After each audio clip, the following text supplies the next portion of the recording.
expense to ongoing litigation. This is authorizing amendment to outside agency with Gadsden, between the city of Gadsden and the Gadsden Airport. The city paid to the Gadsden Airport Authority the sum of $400,000 as a one-time payment for legal services due to ongoing litigation. Is there any person coming? Let's hear from the attorney. Yeah. I thought we were done with this. Me too, Councilman. Me too. This is, as you know, there's two lawsuits with the airport. One is the Open Records Act case, which is covered under, partially, the open meetings case, which is covered under insurance. And there's the zoning case, the Open Records case, which the insurance money on behalf of the airport was extended, or they run through it. There's right now in the case, we had a hearing and there's summary judgments pending. The judge is determining whether to shut this case down or not. And in the meantime, the airport has expended all their money to pay for their attorneys, and they have made a request in the amount of $400,000 to pay their attorneys, and through the hearing and possibly on appeal. And if there's money left, then which is not going to be much, would be reflected in next year's. But yes, to answer your question, the lawsuit is no longer about Pilgrim's Pride or a rendering plant because they're not coming. The lawsuit is about a individual who doesn't live in this city, is wanting a consent decree to tell this future council what they can and cannot do. And that's where So why is the airport being sued? That's a good question. They haven't done anything. The airport, the only official action the airport has taken was to deny Pilgrim's Pride request to purchase or lease property. That's the only official action they took. So that's an excellent question. Let me ask you this, Lee. If this body was not in agreement with these additional funds to the airport authority, what happens to the airport? I mean, it would basically, would the airport authority essentially have to file bankruptcy? I mean, there would be attorneys involved. I mean, the attorneys would file a lien and a lawsuit against the airport would cover their attorney's fees. So Pilgrim Pride is not coming. No, ma'am. Pilgrim Pride, and we voted. Everybody that was a part of this voted. First of all, we didn't have anything to vote on in the first place. That's true, because what happened was, and I got before this council November, almost 2 years ago, and I told this council that there was nothing to vote on because it was in the due diligence stage. There were surveys being done, which this piece of property was not an ideal piece of property we're looking at. It has wetlands on it. And the surveys had to be done. Surveys were done for this one and another project that was going on. There had to be ground studies done, which none had been done. And when those are done, those serve for our benefit. If you remember, there was a company called Modus that was coming to town, that everything, the governor came and to celebrate this. And there were surveys, ground studies done, environmental studies done in order to get FAA approval. And all that was done, and Modus didn't come. We've had a lot of projects like that. And so, but now on this property that Modus was going to purchase, we have all that in place to market it. So it's not like it's not a wasted expenditure. Now we have the survey, the ground studies, environmental studies in place, ready for the next prospect. So, and what was very important was this council, if there was any sale or lease of airport property, this council would have to vote to approve it. Because this council, this city, is a co-sponsor with the airport. And so, council never had an opportunity to vote. And so that's the reason I maintained from the beginning is this lawsuit was unwarranted because it should be filed after this council votes. Because this council could have voted, no, we're not going to do it, which there wouldn't be any reason for a lawsuit. This council could have voted yes, and then those who disagree could have filed a lawsuit. Or this council could have voted yes and had legislative conditions. And the conditions legislated like, look, we're going to sell you this property, we're going to sell this property, but there's going to be conditions. Conditions designed so this entity wouldn't be a nuisance. If it stunk, we're cutting your water off. If it was an environmental hazard, we're cutting your water off. If trucks are spilling stuff every day, we're cutting your water off. You know, so it could have legislated out a nuisance. But no one wanted the judge, this lawsuit, the court, the gentleman who lives in Horton's Bend, candidates who are running for court, cities, Rainbow City, Southside, didn't want to give this council a chance to vote. I don't understand why. So it was all premature. Well, Attorney, I attended the last court hearing with the Gadsden Airport Authority in their lawsuit, and it was concerning executive session. So what we're trying, and what you all need to know, you got a group that's trying to tell us what to say, what not to say, and how to say it. And I think that that's unfair when I'm gonna go to Councilman Williams, all the, you know, and they can put on Facebook, and you can make sure you record this. This council has 3 African Americans sitting on it, and we're being told what to do, how to do it, where to go. But all the other city councils around are not. They don't have any African Americans on them, so they can get to do whatever they want to. There's an issue that's going to come up somewhere soon where you're going to be surprised because they're going to do whatever they want to do. But we should not allow people to tell us what to do when the citizens elected us. But then I said to a councilman that I know that our constituents elected us to be the voice for them. But we're also elected officials of the city of Gadsden, and we should do what's best for the city of Gadsden, even if our constituents may see that, well, you shouldn't do that. But if that's best for the city of Gadsden, and we live in the city of Gadsden, then this is how we should make our decision, because you're going to always have somebody out there that's going to oppose you, or they're not going to agree with the way you want things to go. So you should make a decision based on what's best for the city. And so this is why we're in partners with the guests, and we're co-sponsors with them. And so we're having to help them. And so this is where we are. We're right. You got a lawsuit out there that's ludicrous, frivolous, anything you want to call it. Because people are out there trying to make a name for themselves in court. Well, I think the issue is, I agree with that, but I think the issue is more fundamental. I think in our civics lessons, we always learn how there's separation of powers. And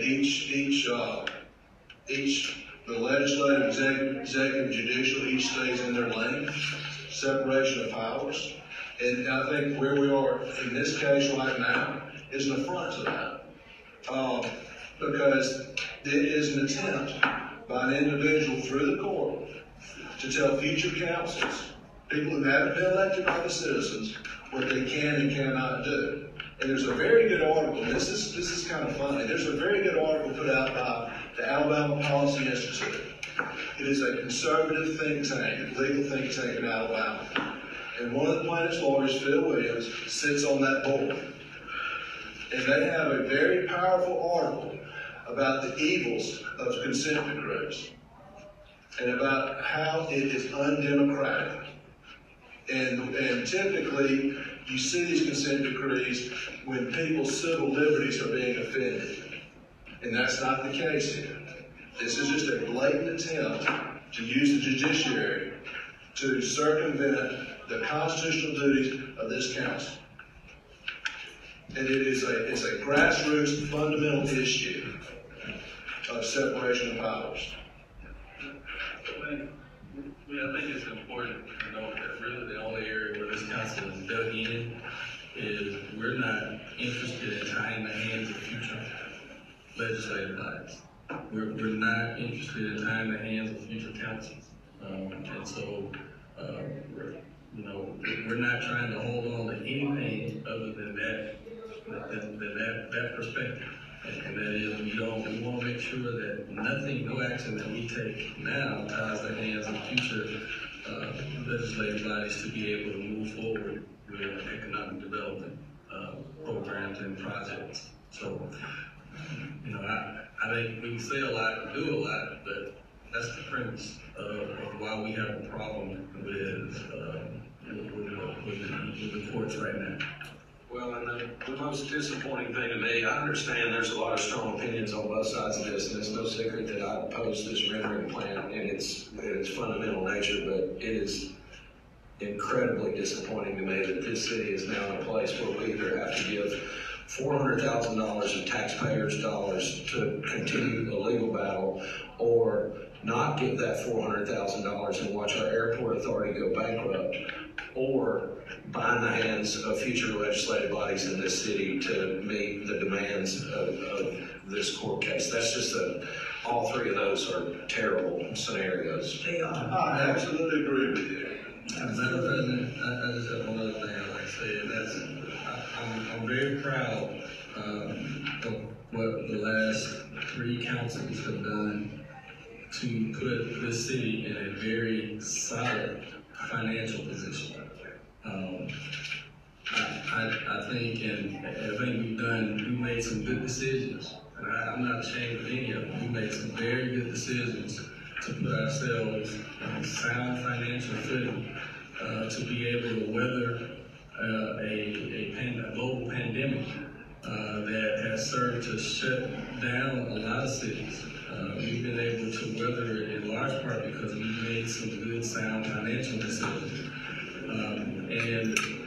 And I think we're in a position, unlike a lot of the cities around us, who tend to want to try to give us advice. We're in a much better position to absorb. As much as I hate to have to do this, we're in a much better position to absorb this $400,000 expense.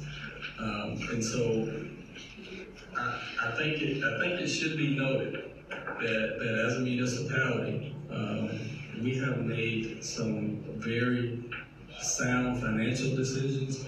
We haven't been perfect by any stretch. There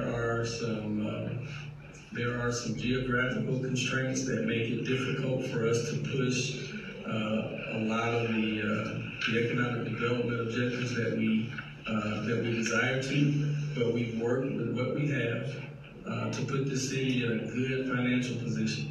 And I'm proud of that fact. And so, again, I can tell you that when that group stood at their podium and talked about the threat to sue us, the one thing that I just didn't truly understand when I looked at that group is, why should I care what they think? There wasn't enough money or intellectual prowess amongst that group for me to even care what they think.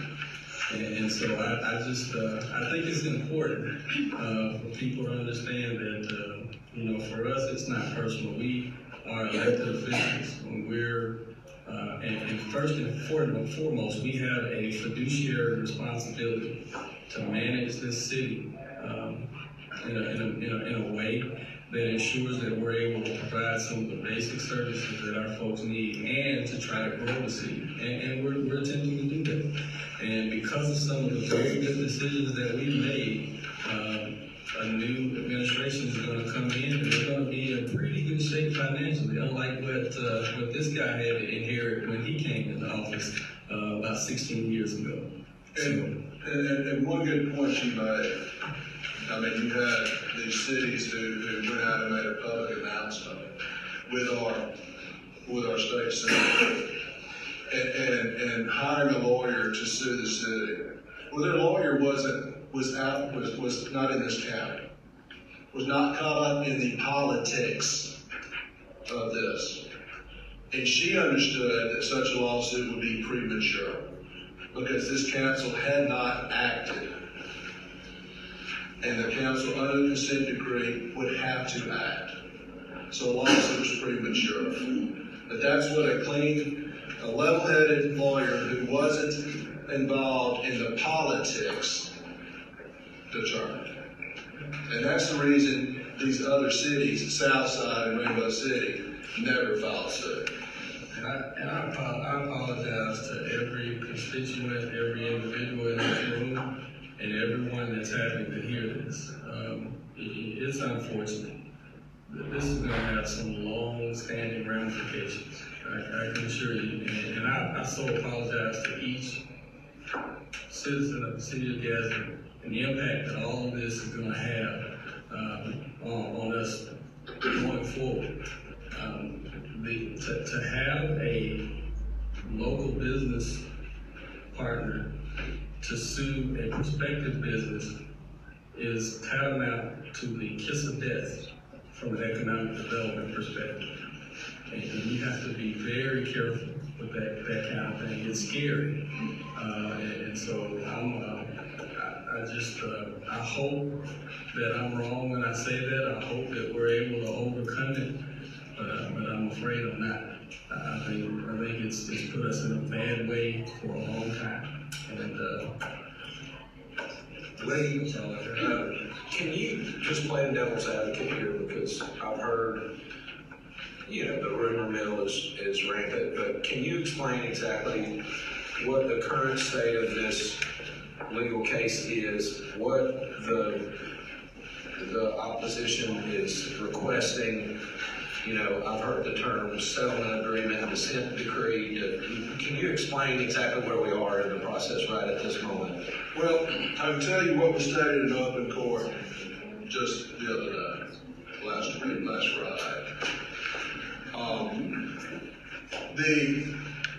Mr. Sullivan got up and said that he wants a consent decree. And he wants a consent decree that a rendering plant will never come to the city, which is ludicrous, because you have private landowners, people who own Stillman, people who own Goodyear, who are private entities, who are not a part of this lawsuit. And it's common sense that you would violate their due process rights because they didn't have a chance to speak up on their own behalf. Right. But that's what they're asking for, and that's been the crux. So what's the next step from here? What we've done is we've filed motions for summary judgment with the court, asking the court to dismiss the lawsuit.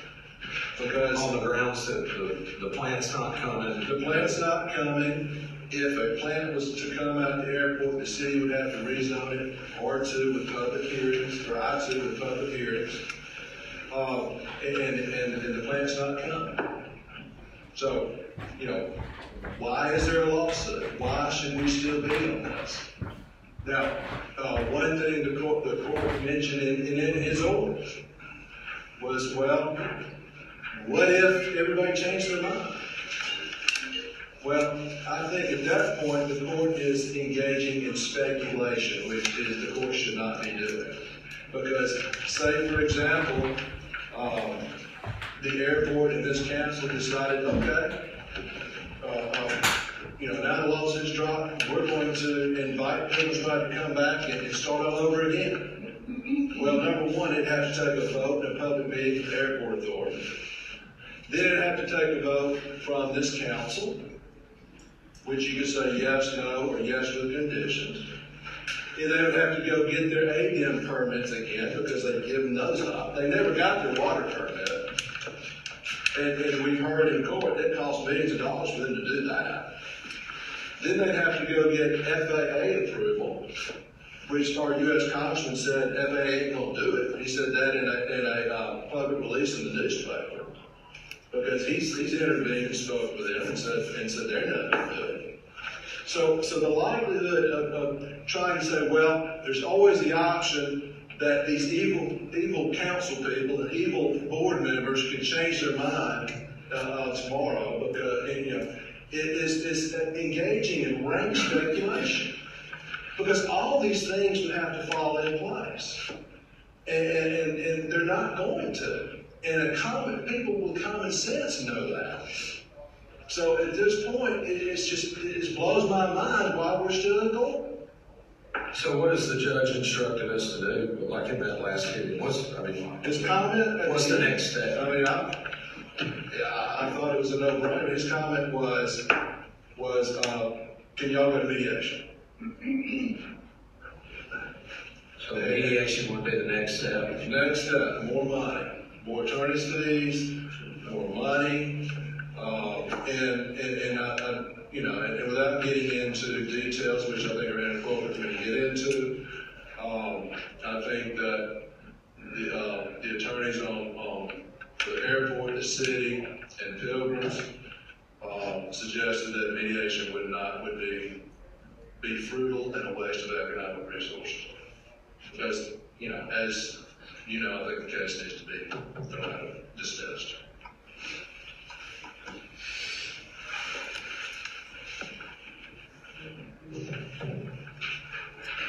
Mayor, I apologize if you've answered this question already, and feel free to sidestep it if you don't think it's appropriate for you to answer. But why would a judge be forcing the parties into mediation for what appears to be a moot point? I can't speculate. I mean, I'm not going to engage in speculation and try to read someone's mind. I thought it was a surprise that he said that.